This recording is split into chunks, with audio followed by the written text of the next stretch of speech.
সবাইকে বিজয় গাথার আজকের অনুষ্ঠানে স্বাগত। আমাদের আজকের অনুষ্ঠানের শিরোনাম বাংলাদেশের তরুণদের জঙ্গিকরণ এবং জঙ্গিকরণের যে রাজনীতি সেটা শেষ কোথায়। আমাদের আজকের অতিথি ডক্টর বিজিত দে, তিনি একজন শিক্ষাবিদ ও রাজনৈতিক বিশ্লেষক। বিজিত দা, আপনাকে স্টুডিওতে স্বাগত।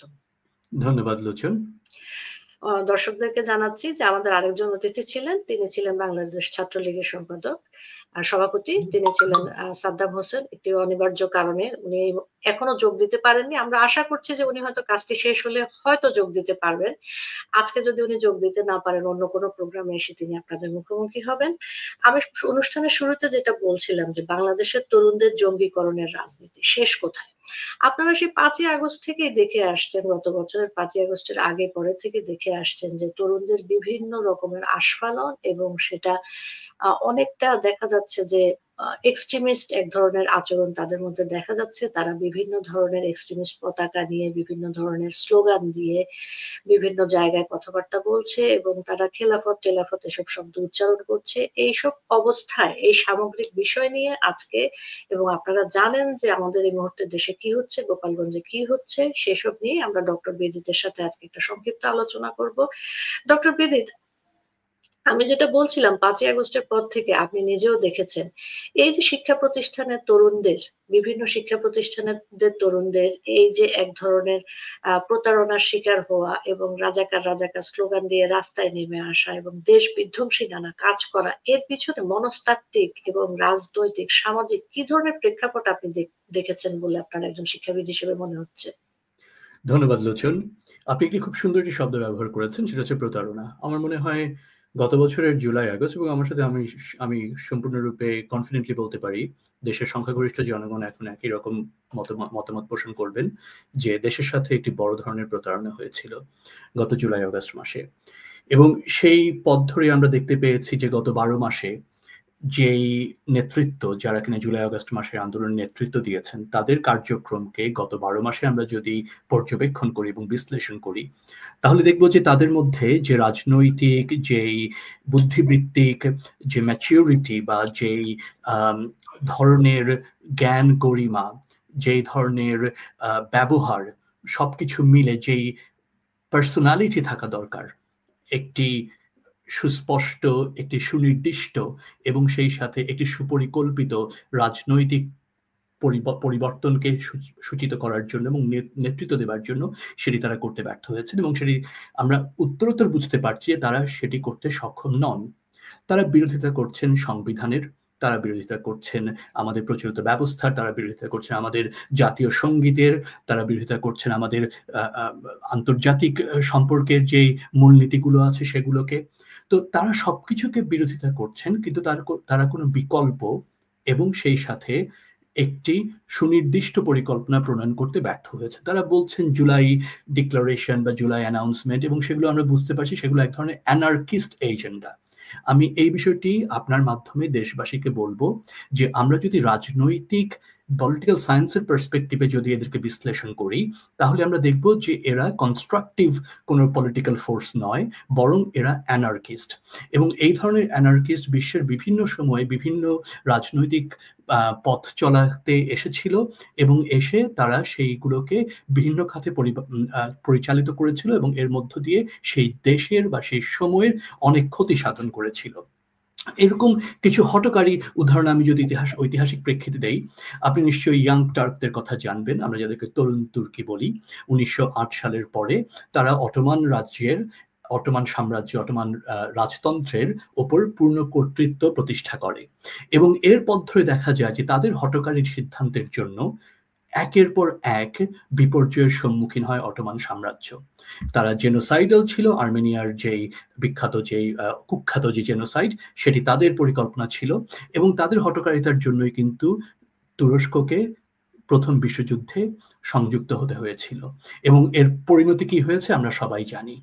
আমরা যদি দেখি চীনের কালচারাল রেভলিউশনের সময়, তখন যেটা রেড গার্ড ছিল, তারা হচ্ছিল গিয়ে তরুণ প্রজন্মের চাইনিজ কমিউনিস্ট পার্টির মেম্বার্স, এবং তারা চেয়ারম্যান মাওয়ের প্রতি দায়বদ্ধ ছিল। চেয়ারম্যান মাওয়ের ব্যাপারে তাদের একটা নিরঙ্কুশ সমর্থন ছিল, এবং এর মধ্য দিয়ে তারা কি করেছে, তারা এই সময় ব্যাপক হারে পার্জ করেছে বিভিন্ন জায়গা থেকে বুর্জোয়া বলে শিক্ষক, কৃষক, ভূস্বামী, ইন্টেলেকচুয়ালস, এদেরকে তারা পার্জ করেছে এবং অনেক হতাহতেরও ঘটনা ঘটেছে তার মধ্য দিয়ে। এবং আমরা দেখেছি কালচারাল রেভলিউশন চীনের ইতিহাসে একটি বড় বিপর্যয়।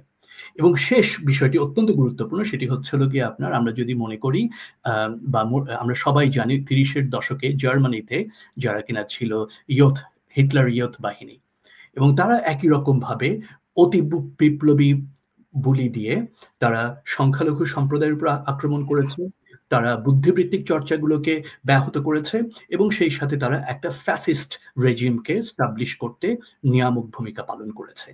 তাই আমরা যদি বর্তমান প্রেক্ষিতে এই যে যারা এনসিপির সাথে আছেন এবং তাদের যে পূর্ববর্তী যে বৈষম্য বিরোধী ছাত্র আন্দোলন, এই পুরো পথ পরিক্রমাটা যদি আমরা দেখি, তাহলে আমরা দেখতে পাবো একটি বিধ্বংসীকামী, একটি অ্যানার্কিস্ট, অরাজকতাবাদী, একটি হঠকারী ছাত্রদের বা তরুণদের একটি সংগঠন, যে সংগঠনটির কাছ থেকে বাংলাদেশের ইতিবাচক কিছু পাবার সম্ভাবনা নেই। আর সেজন্যই আপনি দেখেছেন গোপালগঞ্জ যেটি হয়েছে সেটি শুরু হয়তোবা গত 10 মাস ধরে তাদের স্বেচ্ছাচারিতা এমন একটি পর্যায়ে পৌঁছেছে যে এখন তারা মনে করছে তারা দেশের যে কোনো প্রান্তে, যে কোনো সময়, যে কোনো ভাবে গিয়ে সেখানে উস্কানি প্রদান করতে পারে, প্রভোক করতে পারে, এবং তাদের সমর্থনে আছে ইউনূসের পেটোয়া বাহিনী। আমরা চকরিয়া এবং কক্সবাজারে দেখেছি। আজকে সকালে আপনি এসে জানবেন লোচন, যে যখন এইচএসসি শিক্ষার্থীরা পরীক্ষা দিতে গিয়েছিল তাদের পথ রোধ করা হয়েছে। এমনকি চিকিৎসার্থীরা তাদের হসপিটালে যেতে পারেনি, কারণ সেই পথ রোধ করা হয়েছে। কেন? এনসিপির জন্য জায়গা করে দেবার জন্য। তো তার মানে হচ্ছে আমরা একটা অসুস্থ এবং হঠকারী শক্তিকে প্রতিষ্ঠিত করার চেষ্টা করছি, যে শক্তিটি আজ পর্যন্ত বাংলাদেশকে কোনো কিছু ইতিবাচক দিতে পারেনি। ধন্যবাদ বিদিতদা। আমি আপনাদেরকে, দর্শক শ্রোতাদেরকে একটু অ্যাড করতে চাই বিদিতদার সাথে। বিদিতদা বলছিলেন যে চায়নাতে যেটা হয়েছিল, চায়নাতে যে বিপ্লব হয়েছিল, আপনারা শুনে খুব আশ্চর্য হবেন। চায়নাতে 10 বছর কোনো লেখাপড়া করা যায়নি তাদের ওই রেড বিপ্লবের পরে। শিক্ষকদেরকে তারা মেরে বের করে দিয়েছে, যান নিয়ে নিয়েছে, পড়ালেখা অনেক দূরের ব্যাপার ছিল। সেই চায়না কিন্তু এই জায়গায় উঠে আসতে তাদের সময় লেগেছে, তাদের ওই বিপ্লবের পরে, তথাকথিত বিপ্লবের পরে। বিদিতদাকে আমি যেটা বলছিলাম যে অনুষ্ঠানের শুরুতেই, যে এরকম ভাবে ন্যাক্কারজনক ভাবে শিক্ষকদেরকে যেভাবে অপমান করা হয়েছে, তাদেরকে বিভিন্ন প্রতিষ্ঠান থেকে চাকরিচ্যুত করা হয়েছে, এবং সংখ্যালঘু শিক্ষক, আমরা কোনোদিন শিক্ষকের সত্যিকার অর্থে ধর্মীয় পরিচয় কোনোদিন দেখিনি, আমরা সেটাকে আমাদের আমলে নেইনি, এখন আমাদেরকে আমলে নিতে হচ্ছে। মানুষকে না দেখে আমরা দেখছি যে সে হিন্দু কিনা, সে খ্রিস্টান কিনা, সে মুসলমান কিনা, এগুলো দিয়ে আমরা মানুষকে বিচার করছি, দুঃখজনক হলেও। আমি দর্শক শ্রোতাদেরকে একটু মনে করিয়ে দিতে চাই, আমাদের যেহেতু স্মৃতিশক্তি অত প্রবল থাকে না, আমরা ভুলে যাই 5ই আগস্টের পরপরই উপদেষ্টা, এই অবৈধ ইউনূস সরকারের উপদেষ্টা লেদার আসিফ, যাকে আমরা বলি ছোট আসিফ, আসিফ মাহমুদ সজীব ভুইয়া, তার বাবা তাদের অঞ্চলে, কুমিল্লার সেই জায়গায়, সেখানে যে স্কুল ছিল, সেই স্কুলের সহকারী প্রধান শিক্ষিকা শিখারানী দাসকে যেভাবে সে অপমান করেছে, যেভাবে সে নির্যাতন করিয়েছে, সেটা ইতিহাসে লেখা থাকবে আমার মনে হয়। যে তো বিদিতদাকে আমি বলছিলাম যে এই যে রাজনৈতিক সহিংসতার মোড়কে জঙ্গিবাদ সারা দেশে ছড়িয়ে পড়েছে, আপনি যে কোনো প্রতিষ্ঠান দেখেন, সচিবালয় বলেন, ক্লাসরুম বলেন, রাস্তায় বলেন, কিছু হলেই কিন্তু এনার্কি হচ্ছে, এবং তাদের মুখের ভাষা, হ্যাঁ, আমাদের যে কালচারাল জেনোসাইড ঘটে যাচ্ছে প্রতিদিন, সেটা তো কেউ দেখছে না। এই যে সাংস্কৃতিক হত্যাকাণ্ড হচ্ছে, আমাদের ইতিহাস, ঐতিহ্য, সৌজন্যবোধ, সহনশীলতা সবই কিন্তু ধ্বংসের মুখে। এবং ঘোষণা দিয়ে দেখেন 32 নাম্বার ভেঙেছে, মুক্তিযুদ্ধের স্মারক ভেঙেছে, তারা আবার ঘোষণা দিয়েছে, দিল যে টুঙ্গিপাড়াকে তারা আর একটা 32 নাম্বার করে দিবে। টুঙ্গিপাড়ায় গোপালগঞ্জে এত উত্তেজনা তৈরির পেছনে তো তাদেরই সকল ধরনের জ্বালানির যোগান দেওয়া ছিল। এই যে জঙ্গিকরণ, এই হিংসা, এই আদর্শহীন ধ্বংসের রাজনীতি, তরুণদের কিভাবে ব্যবহার করে 138টা কিশোর গ্যাংয়ের ঘাড়ে চড়ে একটা সরকার গঠন করা, এটা কি কোথাও গিয়ে থামার কোনো লক্ষণ দেখছেন বিদিতদা? থামার লক্ষণ তো আমি এই মুহূর্তে দেখতে পাচ্ছি না, কিন্তু আমি আপনার সাথে একটু সংযোগ করব। আমরা 71 দেখিনি আমাদের প্রজন্ম, কিন্তু আমরা 90-এর গণঅভ্যুত্থানের সময় আমি নিজে কিশোর ছিলাম। আমার বেশ ভালো মনে আছে সেই সময়ের ঘটনাপঞ্জি। সর্বদলীয় ছাত্র ঐক্য, তখন তাদের যেই আন্দোলন ছিল, সেই আন্দোলনের মধ্যে অনেক পরিশীলিত একটি ভাব ছিল। ৯ বছর এরশাদ বিরোধী আন্দোলন, আমার শৈশব এবং কৈশোরের সময়টি আমার কথা আমার মনে আছে। তখন অনেক উত্তপ্ত রাজপথ ছিল, অনেক প্রগাঢ় আবেগ ছিল, কিন্তু সেখানে অশালীনতা ছিল না। আজকে আমরা যেভাবে যে অশালীন শব্দচয়ন দেখতে পাই প্রকাশ্যে, মিছিলে, সব সব জনসভাতে, এটি কি বহন করে? এটি বহন করে যে এটি প্রজন্মের দোষ নয়, এটি হচ্ছে যে নেতৃত্ব জুলাই অগাস্টকে ঘটিয়েছে এবং যারা আজকে দেশের সমস্ত ক্ষমতাকে কুক্ষিগত করার চেষ্টা করছে, তাদের মানসিক বৈকল্য, তাদের নিকৃষ্ট মানসিক পরিস্থিতি যে অবস্থা, সেটি আমরা বুঝতে পারি তাদের এই শব্দ চয়নের মধ্য দিয়ে। আপনি দেখবেন যে প্রতিটি মুহূর্তে যখন তারা সমাবেশ করছে, যখন তারা মিছিল করছে, একটা জোশ, একটা জেহাদি জোশ, সবকিছুকে তারা ভেঙে ফেলবে।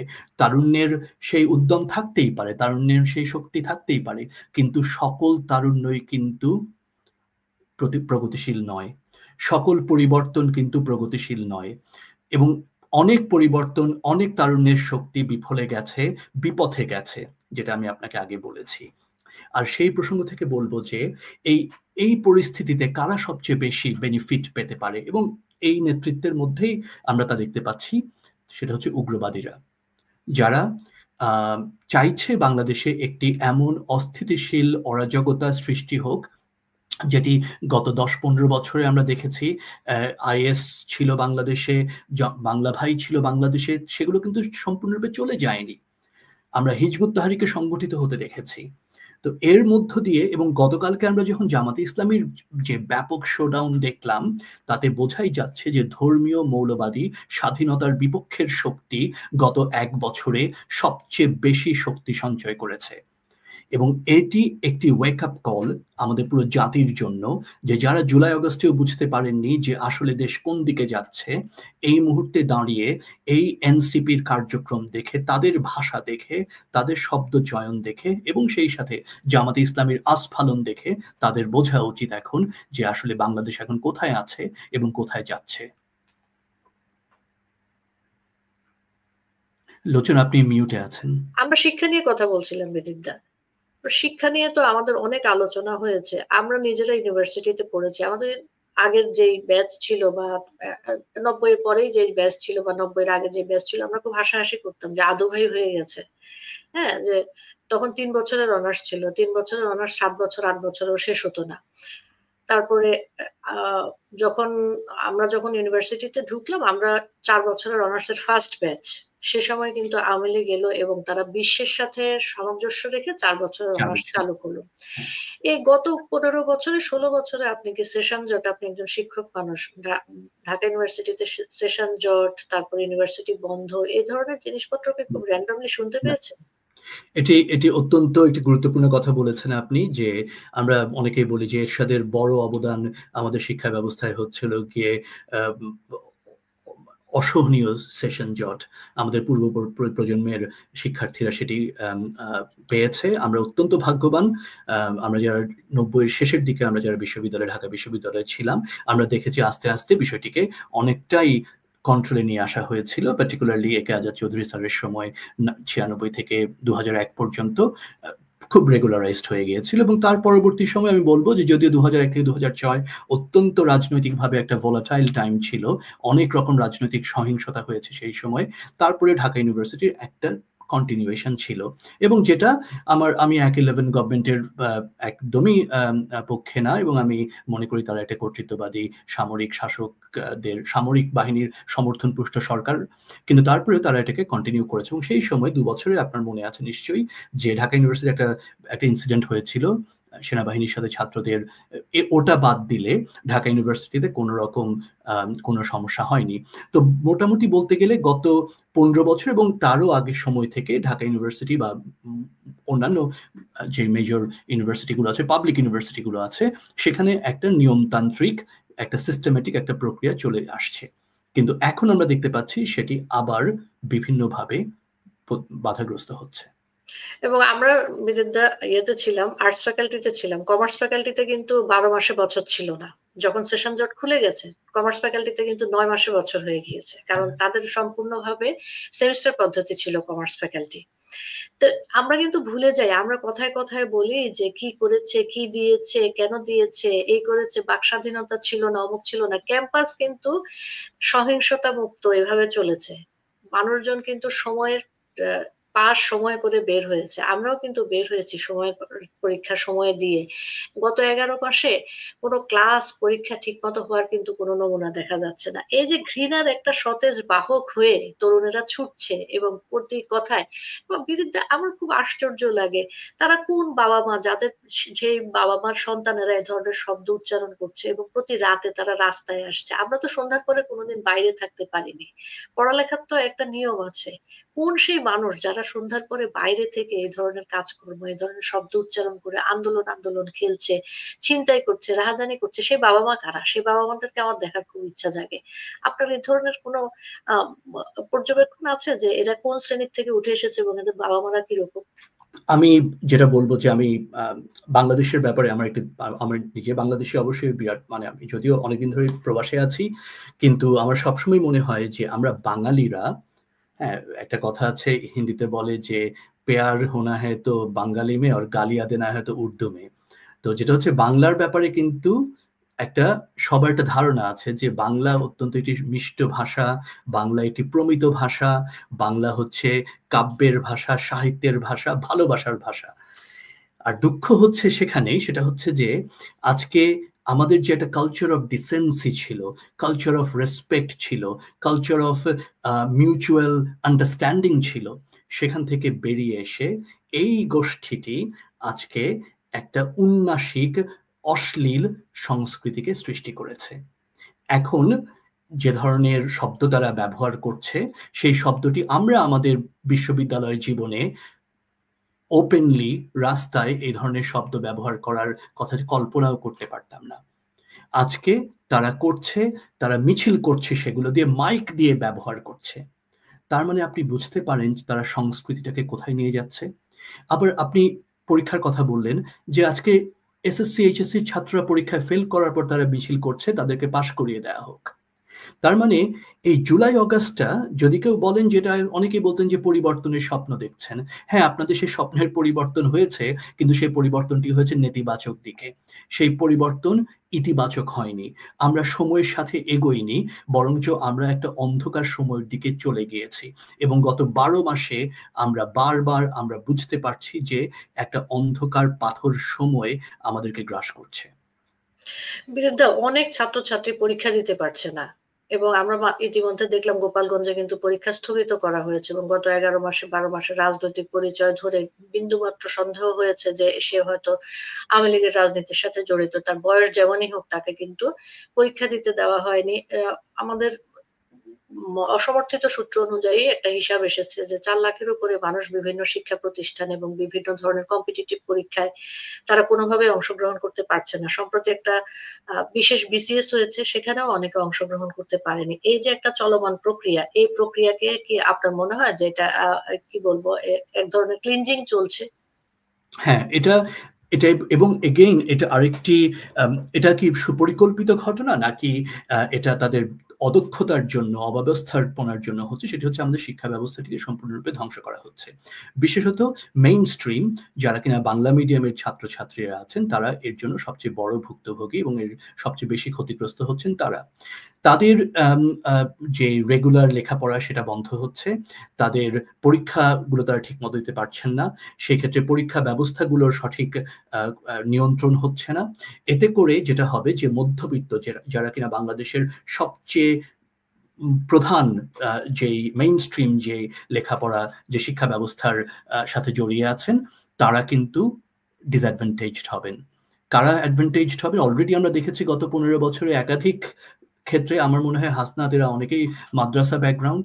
এরা চাইছে যে বাংলার শিক্ষা মাধ্যমটাকে দুর্বল করে মেইন স্ট্রিমে আরো বেশি করে মাদ্রাসার ছাত্রছাত্রীদেরকে নিয়ে আসার। ইংরেজি মাধ্যমের আমরা জানি সবাই বড়লোকের সন্তান, তারা নিজের মতো করে তাদের ভবিষ্যৎকে করে নিতে পারবেন, না হলে বিদেশে চলে যাবেন। কিন্তু যে মধ্যবিত্ত এবং নিম্ন মধ্যবিত্তরা, যারা কিনা বাংলাদেশের প্রধান শক্তি এবং যারা সারা গত 53 বছরে এদেশের শিক্ষা প্রতিষ্ঠানগুলোকে ধরে রেখেছে এবং তাদের মেধার জোরে, তাদের পরিশ্রমের জোরে, তাদের কন্ট্রিবিউশনের জোরে আজকে আমরা একটা শিক্ষা ব্যবস্থার মধ্য দিয়ে আছি, সেই গোষ্ঠীটি কিন্তু সবচেয়ে বেশি ক্ষতিগ্রস্ত হচ্ছে এবং এর মধ্য দিয়ে আমরা দেখছি এগেইন র্যাডিকালাইজেশনের একটা পথ হচ্ছে। সো একসাথে আমরা দেখতে পাচ্ছি যে মৌলবাদী, মাদ্রাসা কেন্দ্রিক, বিজ্ঞান বিমুখ একটি গোষ্ঠী মেইনস্ট্রিম লেখাপড়া এবং মেইনস্ট্রিম রাজনীতিতে আসছে, এবং অন্যদিকে তাদের থেকে একটা কমপ্লিটলি ডিস্টেন্ট একটা গ্রুপ ইংলিশ মিডিয়াম হচ্ছে। লোচন, চিন্তা করতে পারেন আজ থেকে 10-15 বছর পরে এই দুটো গোষ্ঠী যখন সামনাসামনি আসবে, এই দুটো গোষ্ঠীর কেউই কিন্তু বাংলাদেশকে পুরোপুরি ধারণ করে না। হ্যাঁ, এরা বাংলা সংস্কৃতিকে, বাংলা ইতিহাসকে, ঐতিহ্যকে ওরকম ভাবে ধারণ করে না। তাহলে তখন কি অবস্থা হবে? আমি খুব ভীত। এবং এই সরকার এটা তারা ডেলিবারেটলি করছে নাকি এটা তাদের অব্যবস্থাপনার জন্য, অদক্ষতার জন্য হচ্ছে, আমি জানি না, কিন্তু তারা এই পারপাসটাকে সার্ভ করছে। বিরুদ্ধে এটা অদক্ষতার জন্য শুধু করছে তা তো মনে হচ্ছে না, অনেক ক্ষেত্রে মনে হচ্ছে ডেলিভারেটলিও করছে। আপনি শুধু বই বিতরণের ব্যাপারটা দেখেন, তারা বছরে প্রায় 2/3 পার করে দিয়ে তারপরে বই বিতরণ করেছে, তাও সবাইকে বই দিতে পারেনি। এবং বই ছাপানোর যে খরচ, সেটা পূর্বের তুলনায় প্রায় 400-500 কোটি টাকা তারা বেশি ব্যয় করার পরেও তারা সময় মতন কিন্তু বই দিতে পারেনি। এই যে একটা অবস্থা, শিক্ষা ক্ষেত্রে একটা অবস্থা, এবং আমরা দেখতে পেয়েছি যে হিজবুত তাহরীর, শিবির অনবরত যেভাবে তাদের ক্রেডিট নিচ্ছে সেই মেটিকুলাস ডিজাইনে, এবং সেখানে যে তরুণদেরকে ব্যবহার করছে, এই প্রক্রিয়া কি থামানোর কোনো সুযোগ আছে? আমাদের এই ক্ষেত্রে কি করা যেতে পারে? আমরা তো খালি সমস্যার কথা বলে যাচ্ছি। একজন শিক্ষাবিদ হিসেবে বিরুদ্ধে আপনার কি মনে হয়, কি ধরনের প্রক্রিয়া হাতে নিলে এখনো বাংলাদেশকে এই ধরনের জঙ্গিকরণের হাত থেকে রক্ষা করা যাবে? দুটো বিষয়, একটি হচ্ছে, অনেকগুলো বিষয় আছে কিন্তু দুটো বিষয় আমার কাছে মনে হয় খুবই জরুরি, এবং এটি আগের যারা শিক্ষাবিদ যারা কিনা ছিলেন, শাহজাহান তপন স্যার বা জাফর ইকবাল স্যার, তারা অনেকেই হয়তো এই বিষয়টি বারবার বলেছেন। এবং কথা হচ্ছে যে আমরা কিন্তু বিজ্ঞান শিক্ষা আর বিজ্ঞান মনস্কতা দুটো ভিন্ন জিনিস। আমাদের শিক্ষা ব্যবস্থায় বিজ্ঞান মনস্কতাটা সম্পূর্ণরূপেই অনুপস্থিত বা ব্যাপকভাবে অনুপস্থিত। আমরা বিজ্ঞান শিখছি, কিন্তু আমরা বিজ্ঞান শিখে আমরা ডাক্তার, ইঞ্জিনিয়ার হচ্ছে ছাত্রছাত্রীরা, কিন্তু তাদের মধ্যে বিজ্ঞান মনস্কতাটা ডেভেলপ করছে না। এটা হচ্ছে একটা গুরুত্বপূর্ণ বিষয়, এবং সেটা যদি আমরা অ্যাড্রেস করতে পারি, আমাদের জঙ্গিবাদ, আমাদের মৌলবাদ, আমাদের অসহিষ্ণুতা, আমাদের যেই পশ্চাৎপসরতা, এই সবগুলোকে কিন্তু আমরা অনেকাংশে ট্যাকল করতে পারবো। আরেকটি বিষয় ভেরি ইম্পর্টেন্ট, যেটা আমরা পাশ্চাত্যের লেখাপড়ার সাথে এটা ওতপ্রোতভাবে জড়িয়ে আছে, সেটাকে আমরা বলি ক্রিটিক্যাল থিঙ্কিং। সেটা হচ্ছে হলো গিয়ে প্রশ্ন করার সক্ষমতা, প্রশ্ন করার অভ্যাস, প্রশ্ন করার ক্ষমতা, এবং সেই সাথে তার উপর ভিত্তি করে একটি সৃজনশীল মনোভাব এবং মনোবৃত্তিকে চর্চা করা। তো যখন আমরা পড়ছি, আমাদের শিক্ষার্থীরা যখন পড়ে, তখন তারা পরীক্ষার জন্য পড়ে বা তারা মুখস্থ করার জন্য পড়ে, কিন্তু তারা চিন্তা করে না যে যে থিওরি, যে কনসেপ্ট, যে নোশনকে তারা পড়ছে, এর কিন্তু একটা কাউন্টার ভার্সনও থাকতে পারে। এবং এই যেই অভ্যাসের যেই lack of practice of critical thinking, এটা কিন্তু পরবর্তীতে তাদের যেই ব্যক্তি জীবনে, তাদের কর্মজীবনে, এবং এটা আমরা সামষ্টিকভাবে আমরা দেখছি যে আমাদের সোসাইটির মধ্যে কোয়েশ্চেন করা, বিতর্ক করা, বিভিন্নভাবে একটি বিষয়কে যাচাই করার সেই অভ্যাসটি হচ্ছে না। তো এই দুটো জিনিস আমার মনে হয় খুবই গুরুত্বপূর্ণ, এবং এই দুটো জিনিসের মধ্য দিয়ে আমরা মৌলবাদকে ঠেকাতে পারবো, প্রতিহত করতে পারবো। কিন্তু একই সাথে একটি সত্যি কথা যে এটি কিন্তু it has to be across the board, school থেকে শুরু করে ইউনিভার্সিটি পর্যন্ত প্রত্যেকটি পর্যায়ে এই প্র্যাকটিসগুলোকে এমবেড করতে হবে, এগুলোকে স্টাবলিশ করতে হবে। আর যেটি মানে বিশ্ববিদ্যালয় পর্যায়ে আমার মনে হয় যে বিষয়টি হচ্ছে, সেটা হচ্ছে আমাদের ইউনিভার্সিটিগুলি কন্টিনিউয়াসলি র্যাঙ্কিং এ পিছিয়ে যাচ্ছে। এটা একটা ইনহারেন্ট প্রবলেম, এবং এটারও যেটা মেইন কারণ সেটা হচ্ছে যে আমাদের গবেষণা কম, শিক্ষকরা গবেষণা করছেন না। আমরা জানি শিক্ষকরা জুলাই আগস্ট মাসে ব্যাপকভাবে তারা রাস্তায় নেমে গিয়েছিলেন। আমি অনেক শিক্ষক, আমি নাম বলবো না, আপনিও চেনেন লোচন, যারা কিনা এনসিপির জন্য অ্যাডভাইজারের কাজ করছেন, তারা সোশ্যাল মিডিয়াতে বড় বড় পোস্ট দিচ্ছেন। তার তো উচিত এখন বসে গবেষণা করা, তার তো উচিত কোয়ালিটি রিসার্চ আউটপুট প্রিপেয়ার করা, কিন্তু তিনি কি করছেন? তিনি রাজনৈতিক লেজুরবৃত্তি করছেন, এবং এটি আরেকটি বড় সমস্যা আমাদের শিক্ষা ব্যবস্থার।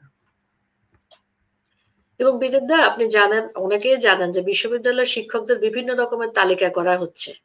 শিক্ষকের তালিকা করার কি থাকে এটা আমরা জানি না। শিক্ষকের তালিকা করা হচ্ছে, কে কোথায় কখন কি বলেছে না বলেছে। সবচেয়ে বড় কথা তো শিক্ষকদের যারা বলেছে, যারা এই জুলাইয়ের এনার্কি ঘটিয়েছে, তাদের নাম আসার কথা প্রথমে। তারা দেশকে এবং তরুণ সমাজকে যেভাবে ডিরেল করেছে সেটা নিয়ে কথা বলার কথা। বিদিতা, অপ্রাসঙ্গিক ভাবে আপনার কাছে দুটা প্রশ্ন এসেছে, আমি দেখতে পাচ্ছি।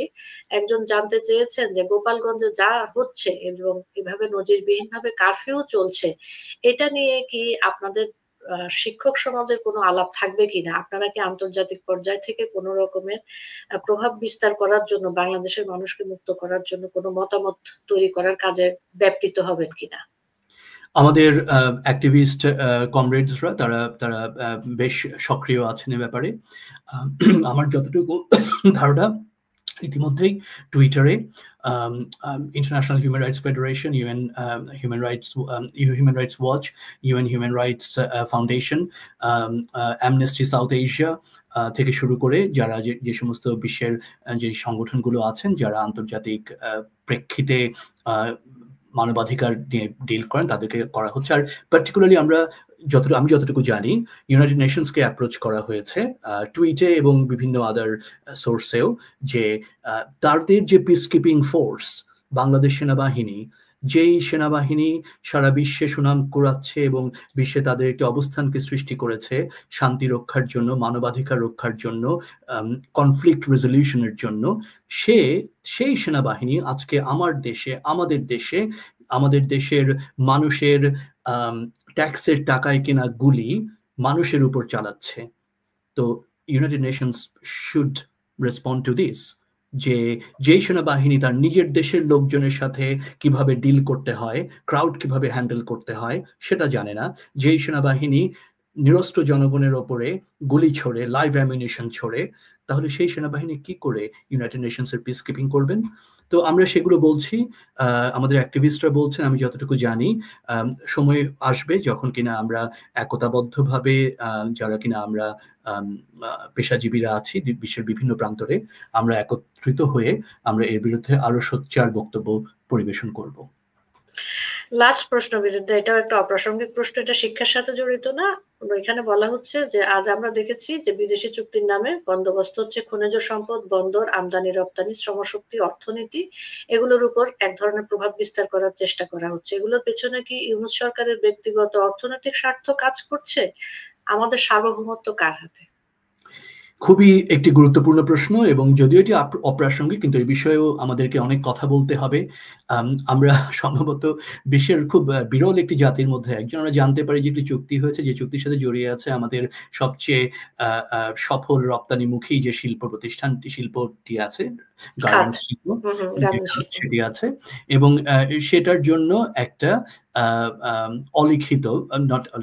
আনডিসক্লোজড একটা চুক্তি হয়েছে, এবং সেই চুক্তিটি কেন হয়েছে, সেই চুক্তির ডিফারেন্ট আসপেক্টস গুলো কি কি, সেই চুক্তির সাথে গণমানুষের ইন্টারেস্ট গুলো কিভাবে ইনভলভড আছে, এবং তার চেয়ে বড় কথা, এই চুক্তির সাথে আমাদের সার্বভৌমত্ব জড়িয়ে আছে কিনা আমরা জানতে পারছি না। অত্যন্ত আপত্তিকর এবং উদ্বেগের বিষয় এটি, কারণ আমরা গত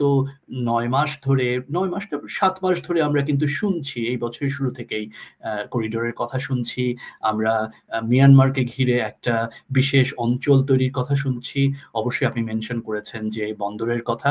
তো তার মানে হচ্ছে হলো গিয়ে যুক্তরাষ্ট্রকে বিভিন্নভাবে খুশি করার চেষ্টা চলছে। এবং একটা সময় ছিল যখন কিনা বলা হতো যে ট্রাম্প অ্যাডমিনিস্ট্রেশন হয়তো বা ইউনূসের উপরে রুষ্ট থাকবেন। সেই ট্রাম্প অ্যাডমিনিস্ট্রেশনকে খুশি করার জন্য ইউনূস কি করছেন, তার সরকার কি করছেন, সেটা কিন্তু মানুষ জানতে চায়। কিন্তু আপনি যেটা বললেন যে ধরনের চুক্তির মধ্য দিয়ে আমাদের মধ্যে সন্দেহ আরো বেশি ঘনীভূত হয় যে হয়তো বা এখানে জনবিরোধী, রাষ্ট্রবিরোধী, সার্বভৌমত্ব বিরোধী কিছু বিষয় থাকতে পারে। ধন্যবাদ বিনীতা। আমরা অনুষ্ঠানের একদম শেষ দিকে আমরা অনুষ্ঠানের শুরুতেই বলেছিলাম আমাদের আরেকজন আলোচক ছিলেন। তিনি একটা বিশেষ কাজ পড়ে যাওয়াতে আসতে পারেননি এবং তিনি দুঃখ প্রকাশ করেছেন দর্শক শ্রোতাদের কাছে। আমরা আজকে সংক্ষিপ্ত আলোচনায় দেখলাম যে দেশ একটা কঠিন বাস্তবতার মুখোমুখি। আপনারা দেখবেন যে পত্রিকাতে আজকে প্রথম আলোতে এসেছে, আজাদ সাহেব বলছেন তিনি গার্মেন্ট শিল্পের সাথে জড়িত। তিনি গত ৪০ বছরে এ ধরনের সংকট দেশে দেখেননি। তারা পুরো শিল্প নিয়ে শিল্প খাতটা যেটা আমাদের গার্মেন্ট শিল্পের খাতটা নিয়ে তারা সকলেই শঙ্কিত, কারণ তাদের উপরে ইতিমধ্যে ৩৫% শুল্ক জারি হয়েছে। এটা ১লা আগস্ট থেকে কার্যকর হয়ে যাবে এবং সাথে পূর্ববর্তী যে ১৫%, ১৬% সেটাও যুক্ত হওয়ার একটা সম্ভাবনা দেখা দিয়েছে। এবং আমাদের রাজনীতি এক ধরনের সহিংস রূপ ধারণ করেছে, একপাক্ষিক সহিংসতা আমি বলবো। বিভিন্ন ধরনের আইন শৃঙ্খলা রক্ষাকারী বাহিনী, সার্বভৌমত্ব রক্ষাকারী বাহিনীর সহায়তায় এক ধরনের অবৈধ, অনিবন্ধিত রাজনৈতিক দলের নামে যে কাজগুলো চলছে বিভিন্ন জেলায় জেলায় এবং বিশেষ করে গোপালগঞ্জে, সেটা খুবই ন্যাক্কারজনক। রাষ্ট্রীয় প্রশ্রয়ে স্টেট ব্যাকড এক ধরনের ভায়োলেন্স আমরা দেখতে পাচ্ছি এবং শিক্ষাকে তো রীতিমতন ধ্বংস করে দেওয়া হয়েছে। আমাদের এই ক্ষেত্রে একমাত্র উপায় হচ্ছে নিজেরা সতর্ক থাকা, যে সরকারি আসুক তাকে জবাবদিহিতার মুখে আনা এবং তরুণদেরকে উদ্বুদ্ধ করা তারা যেন এই ধরনের এক্সট্রিম পথ থেকে বিরত থাকে, তাদেরকে আমাদের উদ্বুদ্ধ করতে হবে। আপনারা যারা সাথে ছিলেন তাদের সকলকে ধন্যবাদ। আবার আপনাদের সাথে দেখা হবে, কথা হবে বিজয়গাথার কোনো অনুষ্ঠানে। সে পর্যন্ত নিরাপদ থাকুন, সুস্থ থাকুন। শুভরাত্রি।